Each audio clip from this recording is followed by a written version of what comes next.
Welcome back to News 8 Morning Extra. These days we're talking about so many different health trends and diet fads and crazes. So which ones are actually beneficial for you? Well, we brought in one of our experts this morning. This is David Getoff. First of all, thank you so much for coming in. You're very welcome. Tell a little bit about your credentials here with us this morning. Nutritionist? Clinical nutritionist, yep. Traditional naturopath, educator, been doing this for a long, long time. And Author. And author, yes, absolutely. Abundant Health in a Toxic World is the name of your book. Yep. All right, celery juice is all the craze right now. I keep reading so much about this. Good for you, not good for you? I would say it is good for you as long as nothing has been added to make it extra sweet. But it isn't anything special. Broccoli juice would be fine. Cauliflower juice would be fine. Cucumber juice would be fine. You know, that's just the way we do things. Everybody has to have a craze. So they're all different. They all have good minerals and nutrients in them. And as long as it's fresh, especially if you just made it yourself instead of getting it in the store where it's been processed, it's certainly good for you and brings in a bunch of extra water. It does. Can I taste? You can certainly taste it. Because when you say broccoli juice and cauliflower juice, it doesn't sound very good, to be honest, but right. I'll give it a go. Yep. And I'm not sure which one they brought in, so that might have some other things in it. It might not be straight broccoli juice or actually celery juice. That's actually really good. Okay. So, sounds good. I wasn't going to add my own sugar packets to it right in front of you. Yes. The cauliflower craze is something that I'm certainly on board with because I love cauliflower rice and, of course, the pizza crust.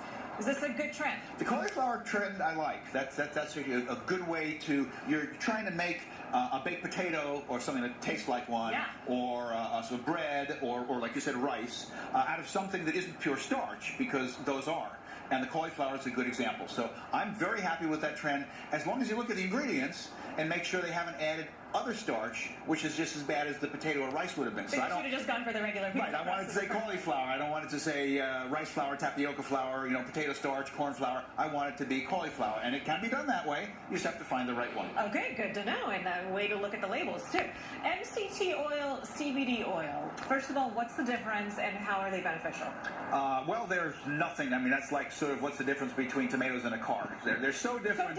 So different. Let's start with the MCT. Okay. So MCT stands for medium chain triglyceride, which is a type of fat. There are many different medium chain triglycerides in coconut oil, and they only have one in the concentrates that just say MCT oil. So I would never put one of my patients, or even in my class, my students, on MCT oil. I want them to get the whole gamut.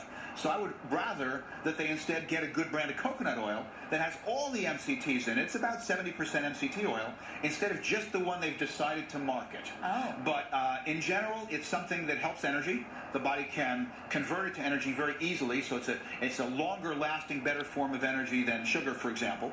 And for that reason, it can get into the brain. They're finding that some people with Alzheimer's can start to get a little bit of benefits if they take, for example, coconut oil or the MCT they don't like as much, because it can get into the brain where the sugar can't.